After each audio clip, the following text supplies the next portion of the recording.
Halo teman-teman, selamat datang di modul 3 pengantar akuntansi. Hari ini kita bakal ngobrolin dua hal yang mungkin kedengerannya agak teknis, tapi sebenarnya seru dan gampang banget kalau kita pahami, yaitu neraca lajur dan penutupan pembukuan. Yuk langsung aja kita mulai petualangan akuntansi kita. Oke, pertama kita kenalan sama yang namanya neraca lajur. Bayangin, ini kayak kertas coret-coretan atau draft raksasa yang dipakai sama akuntan. Ini bukan laporan resmi yang bakal dikasih ke bos atau ke bank ya, tapi ini alat bantu super penting buat mereka. Kenapa penting? Karena neraca lajur ini bantu banget biar semua catatan keuangan jadi rapi, nggak ada yang kelewat dicatat, dan proses bikin laporan resminya jadi satset alias cepet dan efisien. Nah, neraca lajur ini punya kolom-kolom ajib yang bantu kita ngatur data.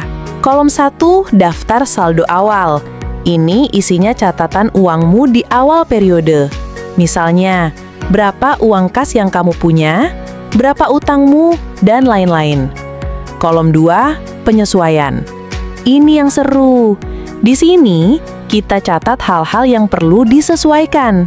Contohnya, kalau kamu beli pulpen banyak di awal bulan, terus selama sebulan kamu pakai beberapa. Nah, di sini dicatat berapa pulpen yang sudah terpakai, itu jadi beban. Atau, kamu bayar asuransi buat setahun penuh. Tapi tiap bulan kan ada bagian yang terpakai. Itu juga dicatat di sini. Kolom 3, saldo setelah penyesuaian. Ini angka yang paling akurat setelah semua penyesuaian tadi kita lakukan. Kolom 4, laba rugi. Kolom ini khusus buat hitung untung atau rugi tokomu. Gampangannya, pendapatan dikurangi beban. Nah, kolom 5, neraca. Kalau ini buat lihat harta, utang, dan modalmu di akhir periode. Jadi kita bisa tahu posisi keuangan kita. Pasti ada yang nanya, kenapa sih harus ada penyesuaian segala?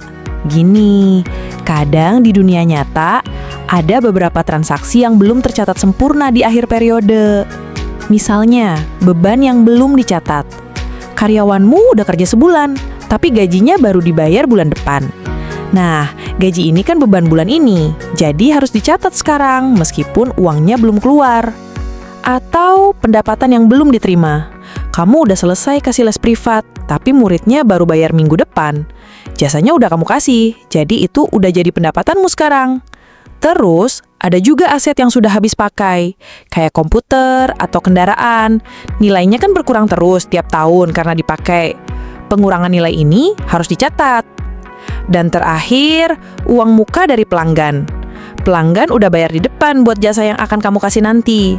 Nah, kalau jasanya sudah kamu kasih sebagian, uang muka itu harus diakui sebagai pendapatan.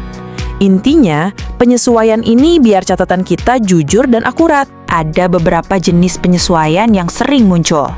Akrual biaya, ini kalau ada biaya yang udah terjadi tapi belum dibayar.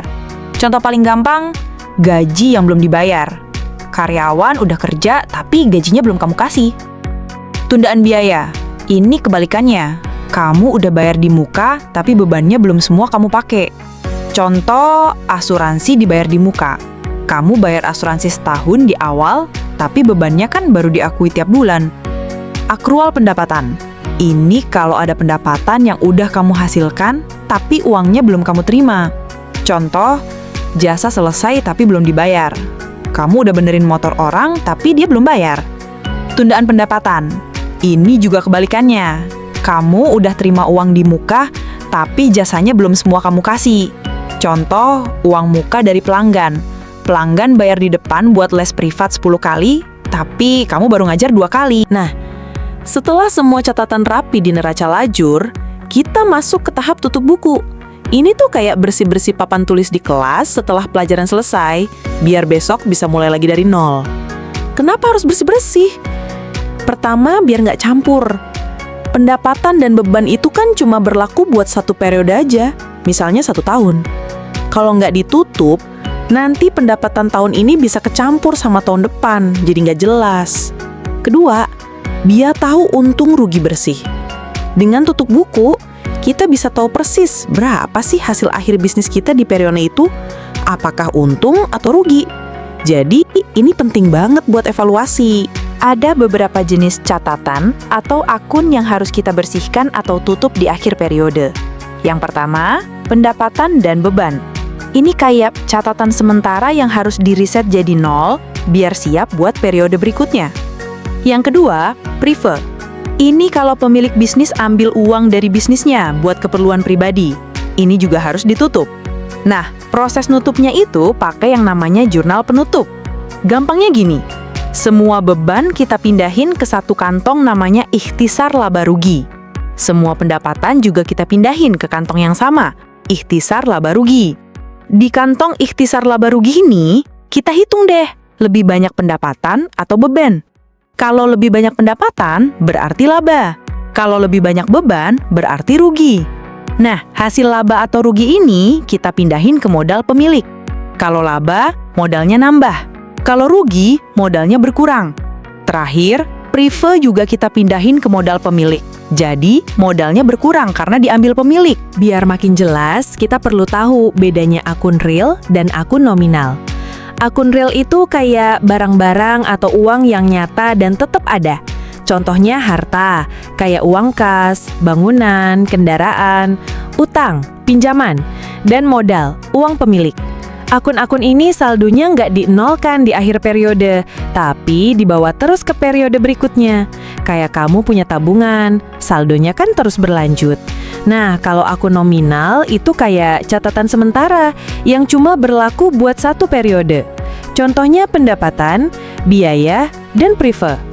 Akun-akun ini harus ditutup atau dinolkan di akhir periode biar nggak kecampur sama periode berikutnya. Jadi, kayak catatan pengeluaran jajanmu hari ini, besok kan mulai lagi dari nol. Terakhir, ada yang namanya jurnal balik. Ini tuh pembantu yang sifatnya opsional, alias nggak wajib. Tapi kalau dipakai, bisa bikin kerjaan akuntan makin gampang. Jurnal balik ini biasanya dilakukan di awal periode baru. Tujuannya cuma satu, mempermudah pencatatan transaksi tertentu di masa depan. Contohnya, kalau di akhir tahun ada utang gaji karyawan yang belum dibayar. Nah, dengan jurnal balik, pencatatan pembayaran gaji di awal tahun berikutnya jadi lebih simpel dan otomatis. Jadi ini kayak jalan pintas biar nggak ribet. Nah, setelah neraca lajur kita lengkap, kita bisa bikin laporan keuangan yang penting. Laporan laba rugi itu kita ambil datanya dari kolom laba rugi di neraca lajur. Ini buat tahu untung atau rugi bisnis kita. Laporan perubahan modal itu kita ambil datanya dari kolom neraca. Ini buat tahu modal pemilik bertambah atau berkurang. Dan neraca itu sendiri, kita ambil datanya juga dari kolom neraca. Ini buat lihat posisi harta, utang, dan modal kita di akhir periode. Jadi neraca lajur ini kayak dapurnya. Dari sini semua laporan penting bisa disajikan. Oke, biar makin nempel di kepala, kita ringkas lagi ya. Neraca lajur itu alat bantu utama buat nyusun laporan keuangan, kayak draft besar tadi. Penyesuaian, ini penting banget biar data akun kita benar dan lengkap, gak ada yang ketinggalan. Penutupan buku, ini proses bersih-bersih akun biaya, pendapatan, dan priv di akhir periode, biar siap buat periode baru. Jurnal balik, ini opsional buat membatalkan penyesuaian tertentu biar pencatatan di periode berikutnya nggak double atau lebih gampang. Gimana? Akuntansi itu sebenarnya seru kan? Semoga penjelasan ini bikin kamu makin paham ya. Terima kasih sudah menyimak modul 3 ini. Semoga ilmu tentang neraca lajur dan penutupan pembukuan ini bisa bermanfaat buat kamu. Sampai jumpa di modul selanjutnya.